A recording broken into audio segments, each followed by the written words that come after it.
Sikara para kang tumingal perang sampo samya ngedali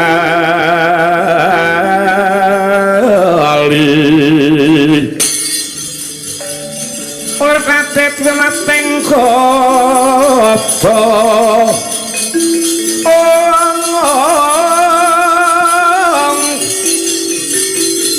Bintang sangat cimijo latinyo ngedaliwus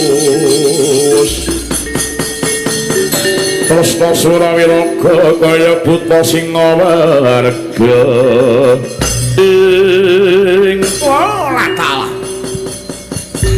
Antarja Kakang Brumanapa iku dadi dutaning wong amarta leganing atiku timbang aku wirang bebarang luwih becik aku jotosan karo kowe palat waduh toblas tobil wani tanding marang aku sing tak wedeni apamu empak nadi jaya kawijayanku tumpang soh ngabake dodok ikamu dengkleh ora gelem minggat gimbel ndasmu dina iki palat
sinangga miring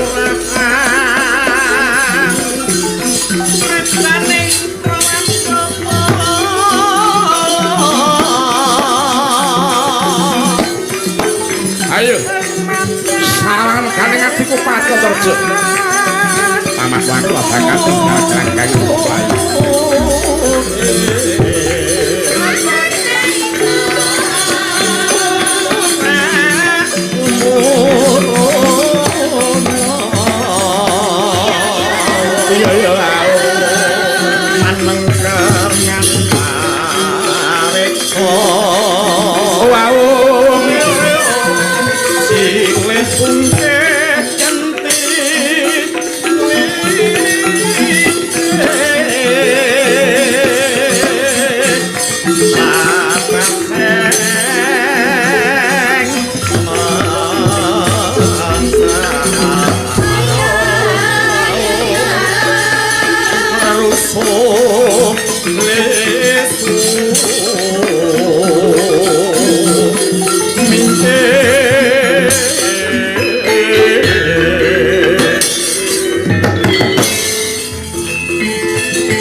Srenya pratangga matining dumiyat amun-amun gumampang maletik mancala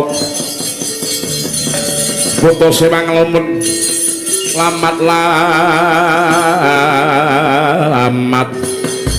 ing jerbabah beban lemah nengge Sang Prabu Bama Nrakasura kenging dayaning wisaka bar dening Sakradana Raja bawane Sang Prabu Bama kagungan aji Pancasanya kena lara luputing pati rekah winuwu saking Indra ana jajar lunga kowe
mongko kandhene tumuwuh salami mung awas eling-eling lukitaning alam eling lukitaning alam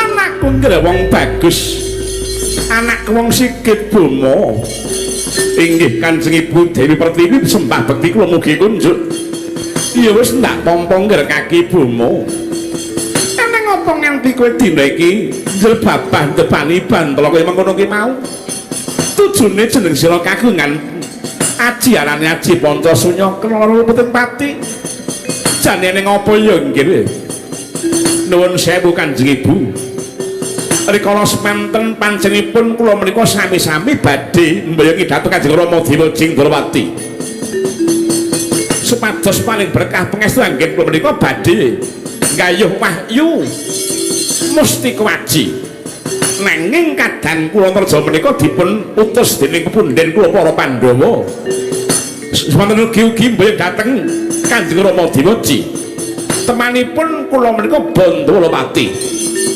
nanging kula ngakeni bilih Antarja menika salah satunggaling nem-neman ingkang digdaya sekti mandraguna waduh kula kawon Ibu minta kados menapa wirang kula menawi tan saged mbayangi wontenipun Kanjeng Rama Dewa Ji jagat Dewa Bathara Antarja ora ana budimu ing atas kebel cah wingi sore wanti-wanti wong tuamu wani kelawan kakangmu tak balang pengabaran mbok dadi apa kuwi Antarja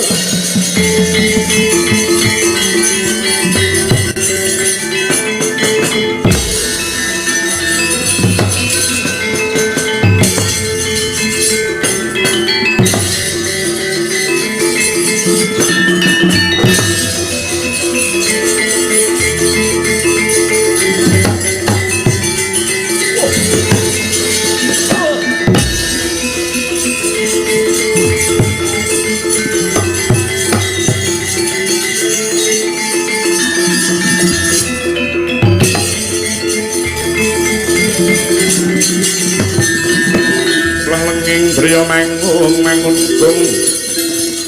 mangun kung ganduhang rimang lilin mopan tokanin yen tantulusa mangkono sang Dyah Utama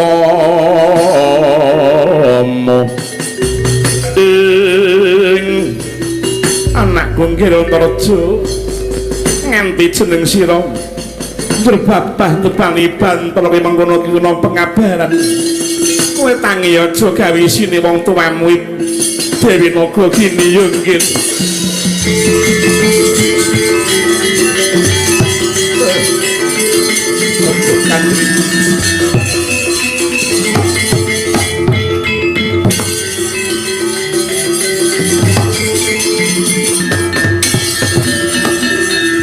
eneng apa nganti kedadian ki mengkene iki mau Antarja waleh-waleh menapa Kanjeng Ibu rikala semanten kula menika mengsah kalian Kakang Bomo kadosipun Kakang Bomo menika kawon pangrosangkan praning bilai wonten angin garuda nempuh dhateng bebadan kula satemah kula njrebabah bebane bantala kala wau rahayunipun wonten Kanjeng Ibu Dewi Nagagini jagat Dewa Bathara gek sapa sing manimbalang pengabaran nganti kowe kapracundang ing mengkene iki mau oh jagat Dewa Bathara Kakang Mbok Pertiwi kowe linga ya Kakang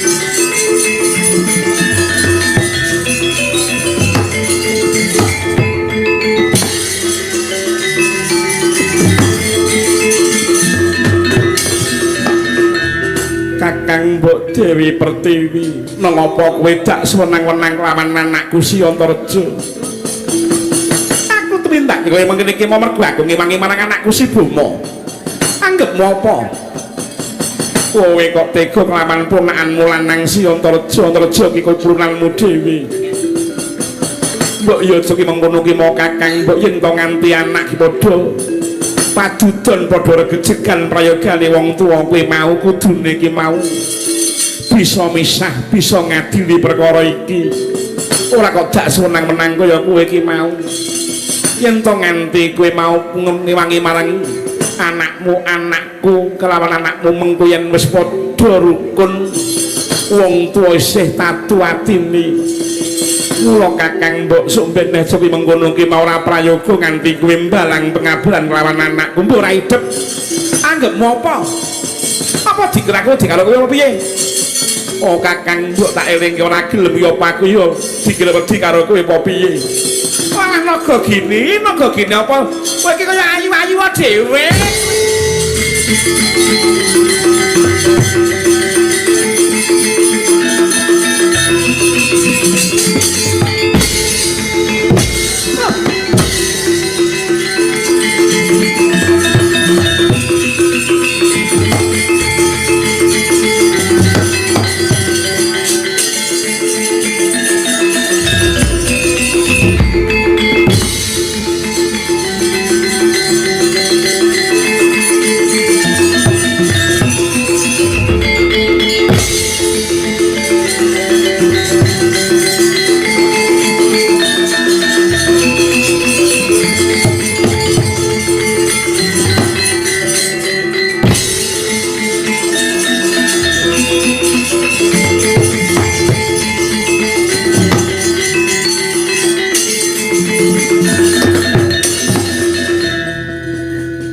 Werkudara, piye? Kowe kok mesti senjata? Kowe kok nggawa gaman semono gedene? Godhog karo jak polo mbok gawa ki arep mbok nggo apa? Aku mentung marang kowe. Lho, dosaku apa luputku apa?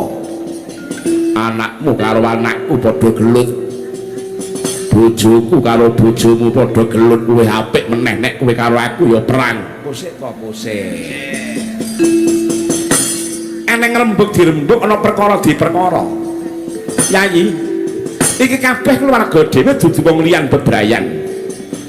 Prayogane piye? Ora sandatang kanggo perang wong tuwa kaya aku karo kowe kuwi mau. Pisan anakmu sing padha Botolowati, bojomu sing padha perang kae mau pisan. Mengko tak jarani prayogane piye? Oh iya.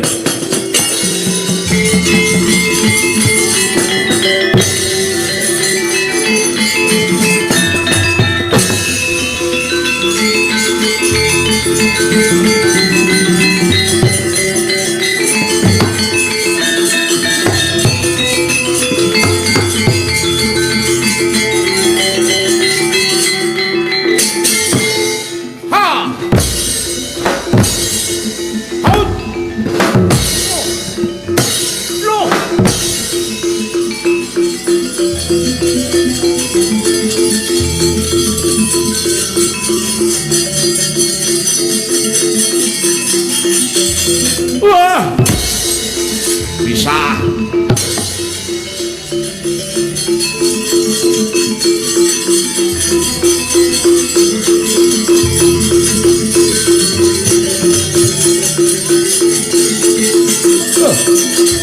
Bisa. Wah. Wah, ayo.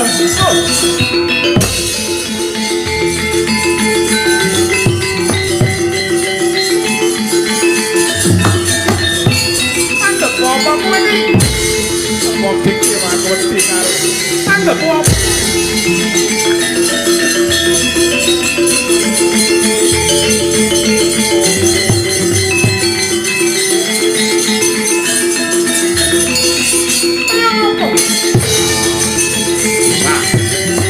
Bisa.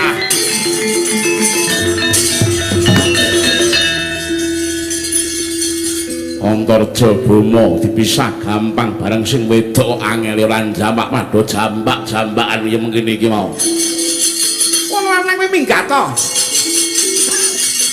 Kowe lunga aja nyarung wis karo wong wedok sing padha gelut kaya ngene iki mau.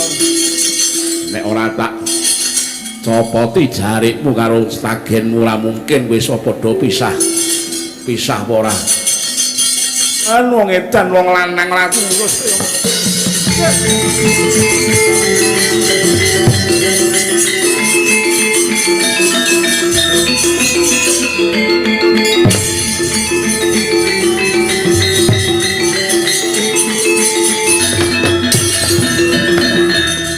leng-lenging driya mangun kung ganduhang limang lirin mo tanpa kanin yen tantulusa mangkono sang dyah utama ing yayi Werkudara aku njaluk pangapura ya dene aku mbelani marang anakku Bima kepeksa aku tegel kelawan Siadi bakat tak balang barat duh tibamu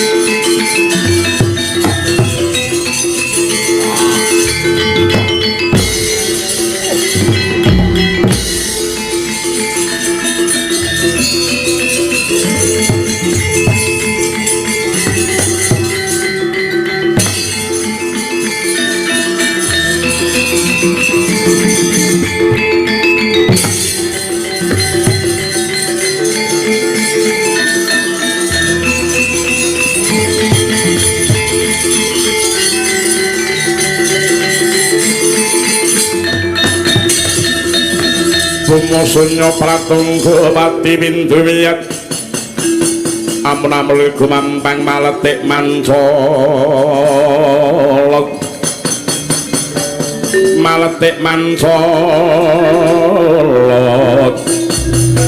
ing Bima wonten pengendi kowe ngadhawuh Rama Dewaji ya kaya mengkene iki nggonku mbelani marang jeneng sira tak rewangi tegel kawan adikku si Werkudara semono Gatraca tak balang barat duh tibane ana ngendi ya mung ngene Bima abot sanggane nggone bakang gayuh wahyu mesti kuwaji ki mau sepisan mapane kudu ana Tribrasara sing kanthi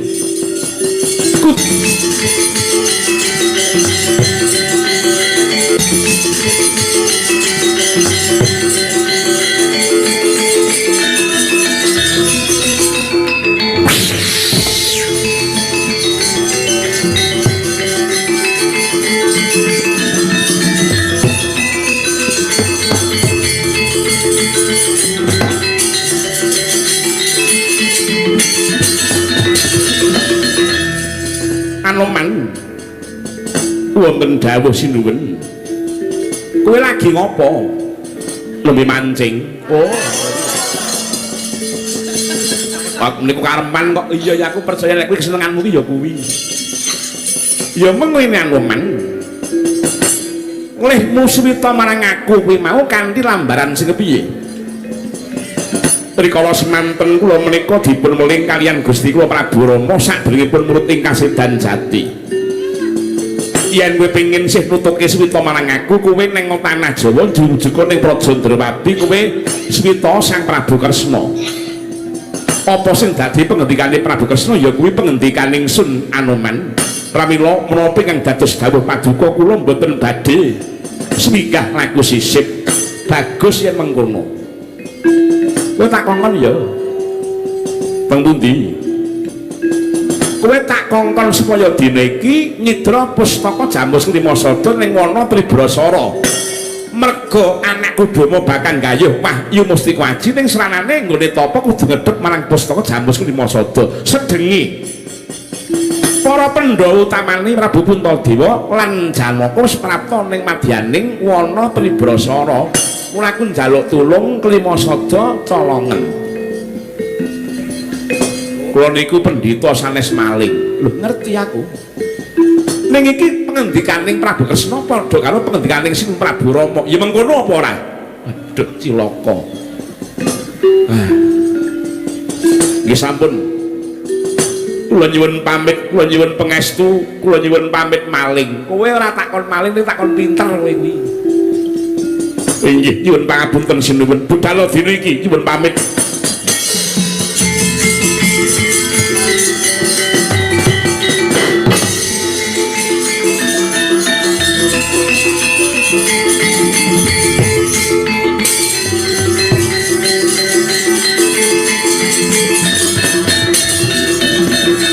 Bumo wonten pengendi kowe ngadhawuh dinteni kaya apa bapak nglakoni iki monggo kula derek Rama.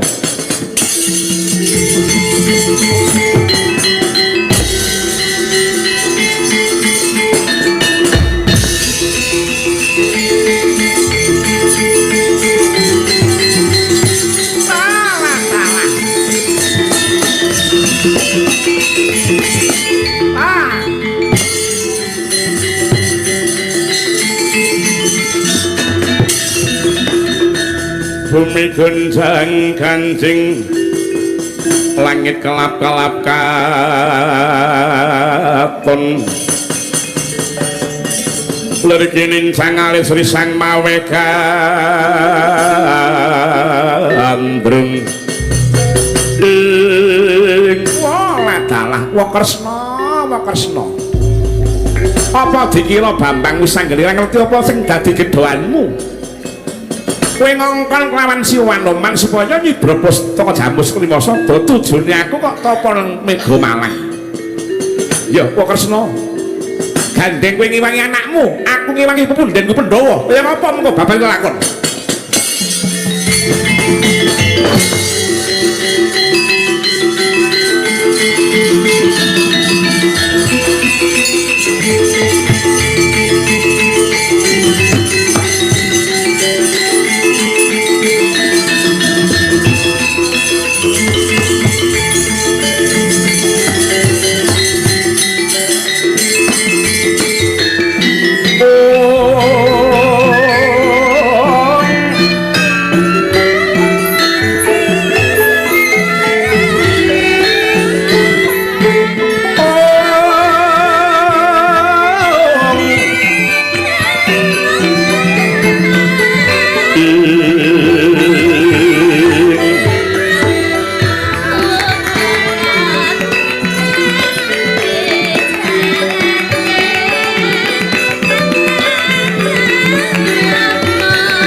Kayune perwasa jati monggo Butarni.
weruh ing mangsa Madura sajatine kandha kudhuk kemedhape pindha kenyokang tunari krama ron pandring siti tidem permanem pranawang trulaka paman candra kirana rumindah angalila punal bawing surabri sinamung gitaning brahmana kang kepadaning sih ing mangke datang kawusa ora kaya madyaning branggung prapatan untaping para punakawan tetenguk ana madyaning gumuk sinambi hanyekala sinom rujak jeruk dol tinuku Mas Muhammad Taslim tuwin Ibu Warasutani malih bedhug randang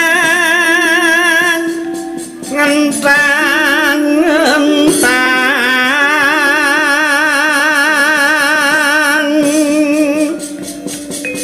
mbok metole pakan dani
kula nuwun Petruk urung badhe matur nggih.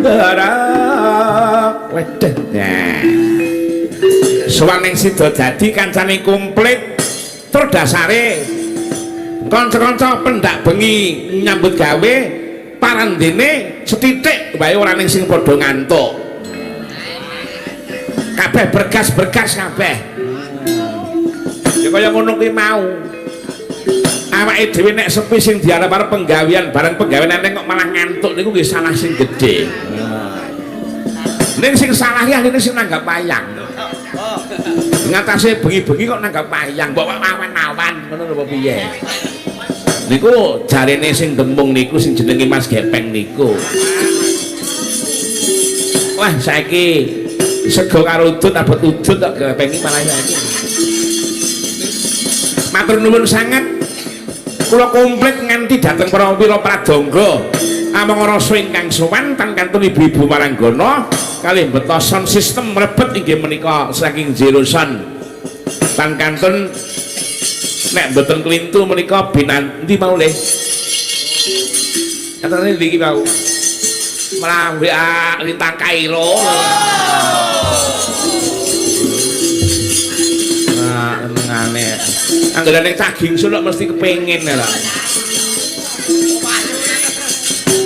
saking Daniel Audio Sajen Trucuk KM Audio Karang Taruna Krido Manggala wah tenan kok hebat Krido Manggala iki pancen wis kondang tenan kok persatuane kesatuane jati dirine kekompakane tur dasare piyayine ya kancane nuwun sewu wah hebat-hebat nah ingkang dipimpin dening kadangku Kanoman nggih menika Dik Tri Susila Ketua Karang Taruna waduh iki mau telu susila ki wis ngarane Subasita sopan santun. Ambak beliaunya ki ning travel ning wah hebat pokoke nyopir pariwisata. Wah tenan Kak. Ora tau leren sayane angger pas liburan kae. Jan. Uro-uro ning Gresik, iro-iro ning Bandung, iro ning Jakarta. Jan sehat-sehat terus adiku lanang Dik Tri Susila ndang rabi. Rene Kong, wayah tak dono. Wayah. Kene iki sida dadi kok. Iya, sida dadi, Sur. Ya. Ya ngapa kowe nyuwun napa? Aku nek durung pelok durung lega kok, Truk.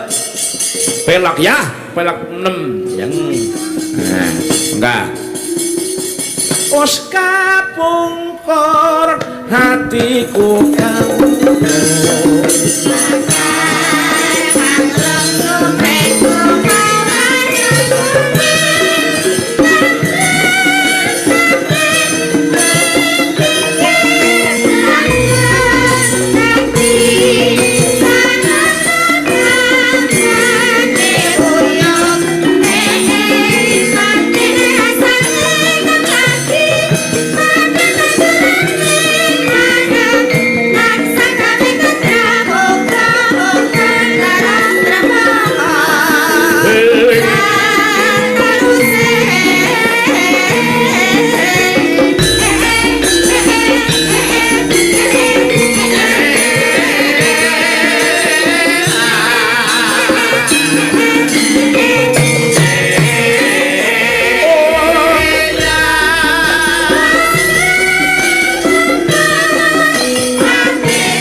Gong lagu Mamar Kuning iki karangane beliaunya Swaragi iki narta sabda utawa Mbah narta sabda saking Semarang. Wah iya.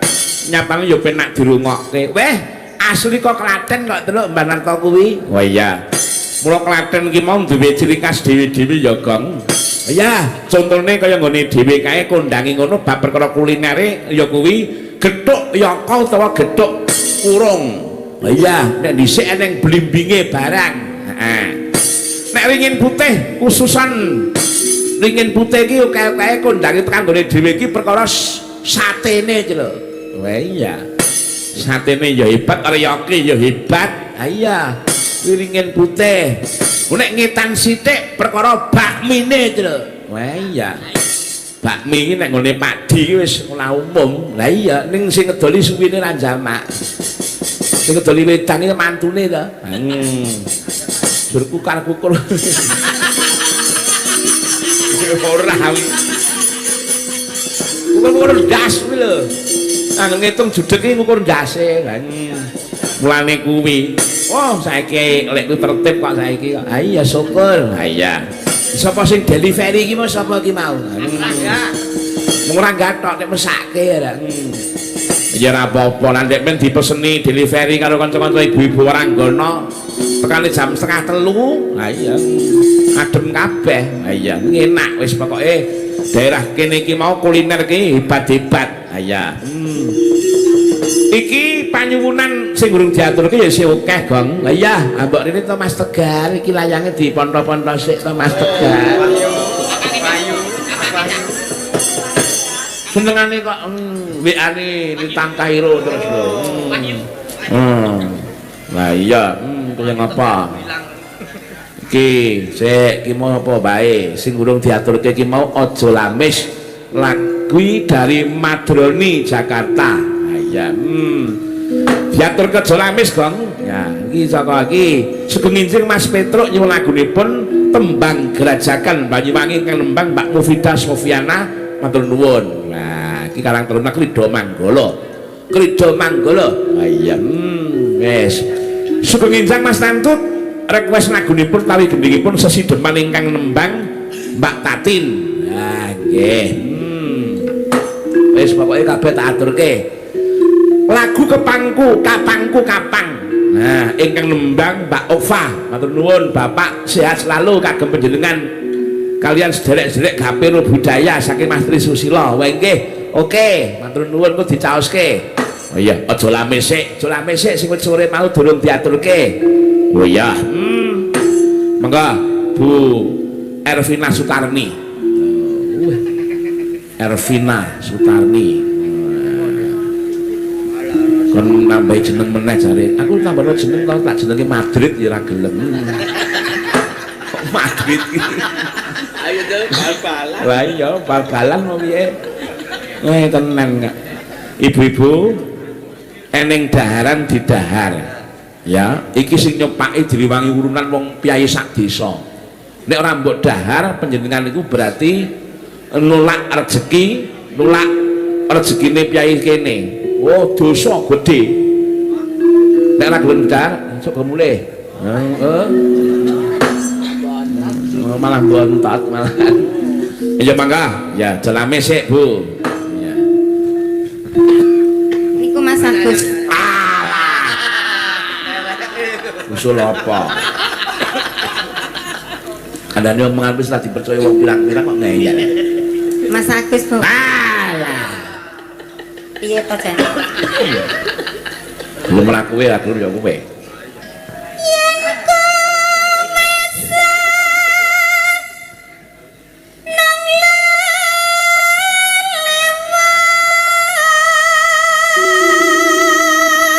Mas Purdinamo ngalah berkah wilujeng dalu Mas monitor saking Mas Tulus Cikarang. Mas Tulus e bojone Mbak Kudu iku Cikarang kono. Assalamualaikum menika Pak Dalang Tantut menika saking Watu Bonang Tawangsari Subarjo request lagunipun Sida Rondo Mas Arju Junika Kang Purnam saking Balikpapan Om Ratno Pasung Pak Yogi Bagong. Halo Pak Tantut, aku pun. Halo. Ngono. Ya. Wah, matur nuwun. Pak Nanda wonten ing Peleman Gumolong. Pak Waris Sugiono saking kula bos nyuwun gending pepiling saking kula nyuwun gending kanca tani Pak Mulyadi.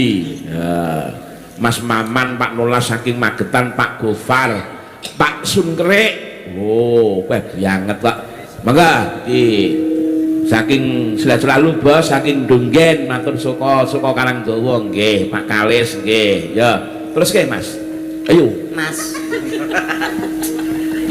Mas Madrid mbahmu ngomong ayo Madrid ada ansa seneng mama ada ansa temen lamis ngono ada ansa demen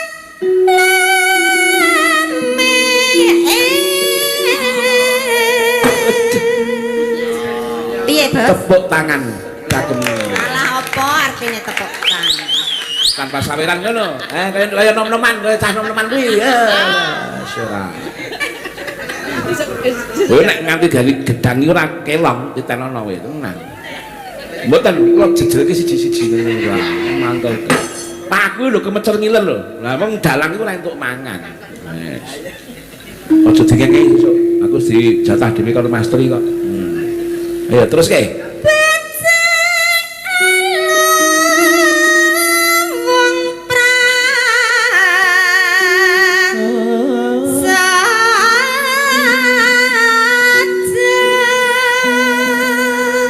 nek neng Nyojo Mbak Prastiwi nek neng Solo ya iki Prasetyo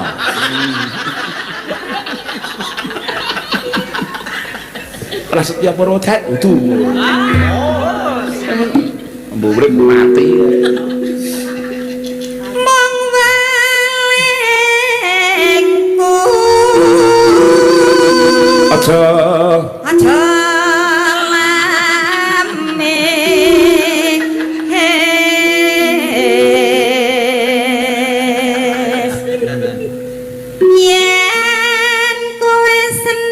bikin putih ngapunten bapak mangke Pak Lu nggih dipun ngapunten Mas niki mon nembe kula buka lho saking akeh lah kula nggih layang mriki nggih akeh dadi bingung ayo mbok aja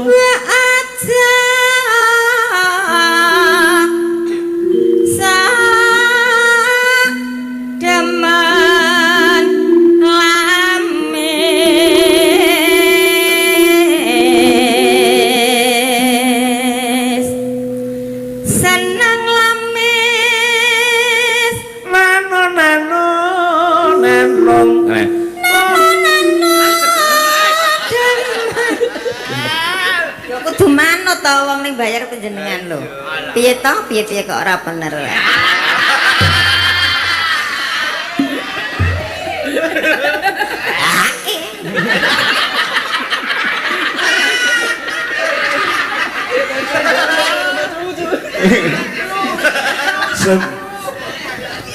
Piye iki mau? Seneng lames padha karo seneng lames padha karo deman citra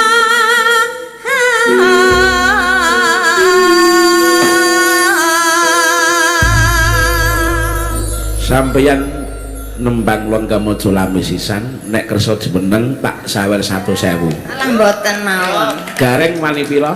Mboten mawon. Gareng wani pira? 200. Ya 300 sisan. Oh.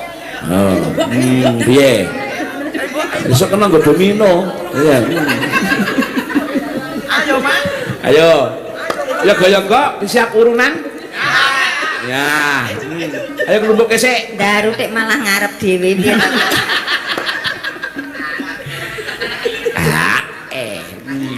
Ya monggo Mas, anu Mbah Balegia. Waduh.